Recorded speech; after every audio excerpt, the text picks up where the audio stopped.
Hi friends, how are you? So today is 25th January, day 23. So आज देखते हैं newspaper में क्या है। फर्स्ट पेज पे था ना, कुछ चाइना के साथ हमारी इंडिया के साथ टॉक्स चल रही हैं। तो उसमें जो प्रीलिम्स के लिए इंपॉर्टेंट है थोड़ा सा देख लेते हैं। मुझे पता है बहुत टाइम से चल रही हैं, तो आप लोगों ने नोट्स हो सकता है बना रखे हों, बट मैं दिखा देता हूँ। मैं इस पर अगर होता तो मैं क्या बनाता। देखिए, लाइन ऑफ एक्चुअल कंट्रोल क्या है, आपको पता ही है कि चाइना और इंडिया के बीच में जो लाइन है वो that is line of actual control. तो दो लाइन सुनने में आती है हमेशा, लाइन ऑफ एक्चुअल कंट्रोल और LOC, line of control with Pakistan. इन दोनों में फ़र्क क्या है बेसिकली। तो जो एलओसी है वो 1948 में जो हमारा सीज फायर हुआ था, तो जो लाइन खींची गई थी उसको नेगोशिएट कराया था यूएन ने, जब कश्मीर वॉर के बाद। और इसको एलओसी नाम दिया गया 1972 में, जब शिमला एग्रीमेंट हुआ था हमारा और पाकिस्तान के बीच में। ठीक है। एक ये इंटरनेशनल सेंक्टिटी भी है, इस पे लीगल अग्रीमेंट भी हुआ है। बट एलएसी की प्रॉब्लम क्या है, हमारा एलएसी पे इतना ज़्यादा तनाव क्यों चलता है, क्योंकि ये it is only a concept. It is not agreed by the two countries of both sides. ना हमने अग्री कर रखी है, ना उन्होंने अग्री कर रखी है। ना ये डिलिनेटेड ऑन मैप है, ना डीमार्केटेड ऑन ग्राउंड है। डिलिनेटेड का मतलब होता है ना तो मैप पे इसका नक्शा करा हुआ है, ना डीमार्केटेड मतलब ना ग्राउंड पे, एक्चुअल ग्राउंड पे इसका नक्शा बना हुआ है कि ये एलएसी है क्या।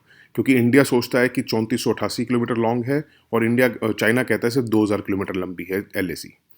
ये बेसिकली तीन सेक्टर्स में बंधी हुई है। ईस्टर्न जो अरुणाचल प्रदेश और सिक्किम के पास है, और मिडिल सेक्टर में आ जाता है उत्तराखंड, हिमाचल, और वेस्टर्न में आ जाता है लद्दाख साइड। और जो ईस्टर्न सेक्टर हमारा, उसको हम मैकमोहन लाइन भी कहते हैं। मैकमोहन लाइन बेसिकली ब्रिटेन और तिब्बत के बीच में अनक्लेम्ड बॉर्डर था, ये इसको मैकमोहन लाइन कहा जाता है। और मिडिल सेक्टर जो है वो लीस्ट डिस्प्यूटेड सेक्टर है। जो वेस्टर्न सेक्टर है वहाँ पे हाईएस्ट ट्रांसग्रेशन होती है वेस्टर्न सेक्टर में। और आप देख रहे होंगे रोज पेंगोंग सो लेक का नाम जरूर आता है, पेंगोंग सो। पेंगोंग सो इतनी इंपॉर्टेंस क्या है, ये आपने फिंगर्स सुनी होगी, 1 2 3। उसमें क्या इंपॉर्टेंस है, कहते हैं कि जो पेंगोंग सो लेक है ना, एक ये लैंड लॉक्ड लेक है। ठीक है। और एक बड़ी लंबी, आपने अगर देखा हो, मैंने तो इसकी पूरी वीडियो देखी हुई है, बहुत लंबी है ये लेक। नैरो है, मतलब चौड़ी ज़्यादा नहीं है, लंबी लॉन्ग बहुत है ये। और इट इज़ डीप लैंडलॉक्ड है। और इसका क्या है कि ये ना उस रास्ते पे पड़ती है, चुशुल, एक याद रखिएगा। जो पेंगोंग सो लेक है, it lies on the path of Chushul approach. ठीक है। यहाँ पे बेसिकली चाइना आना चाह रहा है ताकि वो इंडिया को कंट्रोल कर सके, हमारी कई टेरिटरीज को, और इंडिया वो नहीं चाहता। और जो ये पेंगोंग सो लेक है, it is overlooked by the finger area.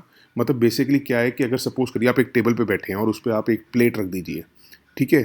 Plate रख दीजिए, या एक काम करिए, प्लेट तो चौड़ी हो जाएगी, स्पून रखिए। ठीक है। और उसके आसपास उसके 8 पेंसिल्स रख दीजिए लंबाई में। तो वो पेंसिल्स जो हैं उनको कहा जाएगा फिंगर्स। और जो नीचे वो स्पून है वो रिवर हो गई, आप ये समझिए। और ये 8 पेंसिल्स क्या है, बेसिकली ये 8 क्लिफ्स हैं, मतलब हाइट्स हैं ये। और पहाड़ की हाइट्स हैं, जिसको फिंगर 1 फिंगर 2 नाम दिया गया हुआ है। और उसमें प्रॉब्लम क्या आ रही है कि जो इंडिया है ना, इंडिया कहता है कि हमारा फिंगर 8 तक कब्जा है, आपका नहीं है। और हम एक्चुअल में देखा जाए, जहाँ तक हम फिजिकली पहुंचे हुए हैं, हम फिंगर 4 तक ही पहुंचे हुए हैं। But line of actual control के हिसाब से इंडिया कहता है कि फिंगर 8 तक हमारा हिस्सा है। बट एक्चुअल में हमारे जो फिजिकली जो हमारी फोर्सेस हैं वो फिंगर 4 तक हैं। और चाइना कहता है कि, और चाइना की जो बॉर्डर पोस्ट है वो फिंगर 8 से ही शुरू होती है, बट वो कहता है कि जो एलएसी है वो 5 पास होती है फिंगर 2 से। ये आप थोड़ा सा इमेज देखिए, फिर आप समझेंगे। ये देखिए, ये पेंगोंग लेक है। लंबाई देखिए कितनी लंबी है ये लेक। और ये फिंगर 1 2 3 4 5 6 7 8। ये येलो वाला जो है ना, ये कह रहा है कि चाइना की एलएसी, देखो मैंने लिखा हुआ है। तो इसमें क्या है, ये बेसिकली कह रहा है कि ये जो येलो पॉइंट है, ये चाइना कहता है कि यहाँ तक एलएसी है। और हम कहते हैं, जहाँ से आप देख होंगे रेड लाइन जा रही है F7 के बाद, हम कहते हैं कि यहाँ से एलएसी है। पोस्ट अगर देखा जाए तो चाइना की F8 तक है, और हमारा बेस है F4 तक। ओके, ये आपको आई थिंक क्लियर हो गया होगा। अच्छा, एक नोट्स में देखते हैं कि कुछ कुछ न्यूज़ में से कोई सेकंड पेज से, कोई थर्ड पेज से, कोई फोर्थ पेज से, कोई फिफ्थ पेज से कुछ कुछ निकली हैं। जैसे चीफ गेस्ट नहीं है इस बार, मैंने आपको बताया था फर्स्ट चीफ गेस्ट तो हम देख चुके हैं। बट ये मत सोचिएगा कि ऐसा पहली बार हुआ है, क्योंकि कई जगह आप सर्च मारेंगे तो कई जगह लिखा आएगा कि हाँ it has been its first time recently.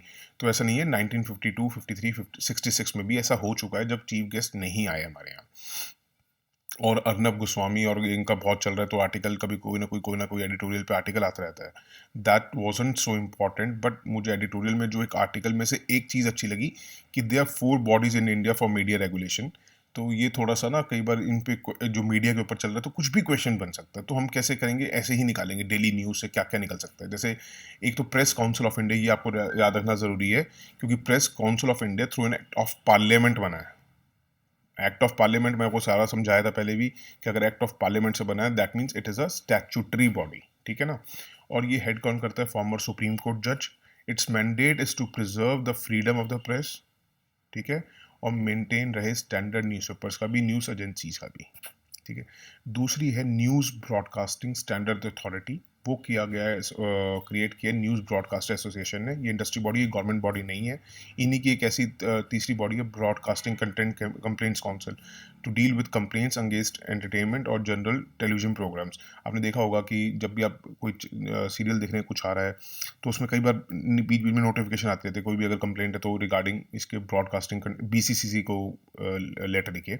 तो याद रखिएगा ब्रॉडकास्टिंग कंटेंट कंप्लेंट काउंसिल और ये news broadcasting standard authority, these both are industrial body. और हमारे पास अगर देखा जाए तो ये ही प्रेस काउंसिल ऑफ इंडिया है जो एक्ट ऑफ पार्लियामेंट्स बनी है।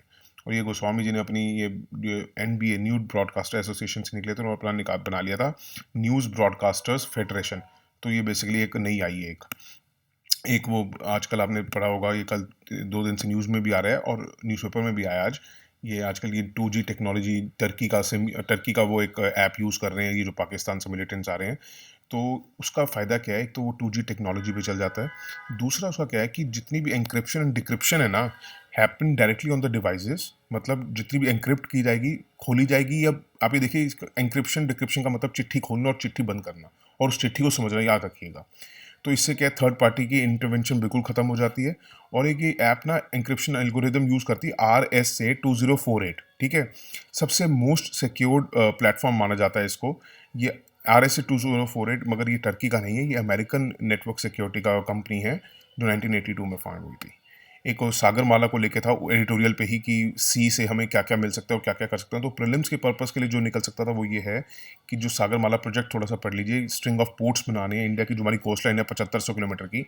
तो उसके पास हमने एक तो पोर्ट्स नए नए डेवलप करने हैं, दूसरा हमने वहाँ से अब खाली पोर्ट्स डेवलप करके तो कुछ नहीं होगा ना, अंदर इंटीरियर में भी तो आना चाहिए ना। तो रेल भी डेवलप होगी, इनलैंड वाटर को भी डेवलप करना है जो नदी से आ सके, क्योंकि वाटर ट्रांसपोर्ट सबसे सस्ती ट्रांसपोर्ट होती है, याद रखिएगा। और कोस्टल और रोड सर्विसेज को प्रोवाइड करना है। Nodal ministry ministry of shipping है। और to implement this the state government would set up state Sagarmala committees headed by chief minister, या अगर वहाँ पे कोई शिपिंग ट्रांसपोर्ट मिनिस्टर हुआ तो वो, नहीं तो चीफ मिनिस्टर हेड करेगा।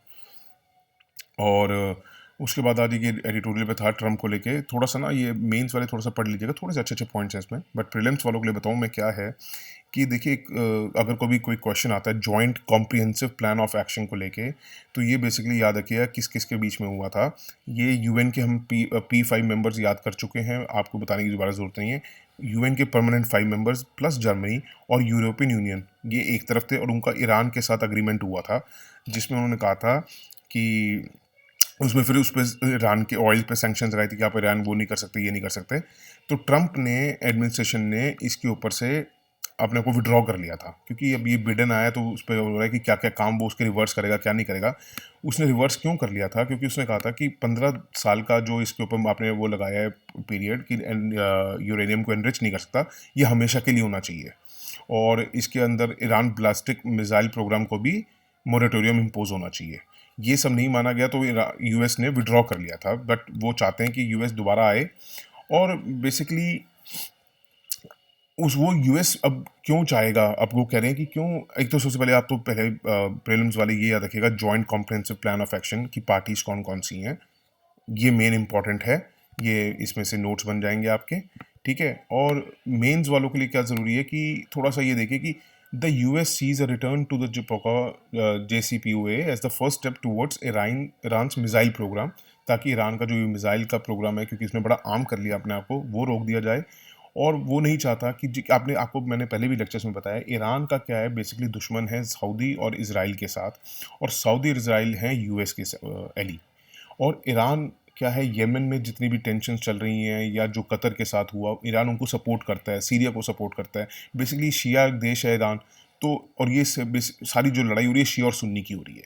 बट वहाँ पे इसराइल का क्या मतलब है, Israel is against Islam Nations, but वो थोड़ा सऊदी का साथ दे देता है क्योंकि सऊदी डेवलपमेंट उसमें जा रहा है, जो उसका कहना है। ये हमारा ये एक न्यूट्रल वो नहीं है, ये जो उसका कहना है इसराइल का, तो वो थोड़ा सा इंक्लाइंड है, वो इसलिए अगेंस्ट है ईरान, वो बेसिकली अगेंस्ट है ईरान, तो जो पार्टीज ईरान के साथ जाती हैं वो उसके अगेंस्ट होता है।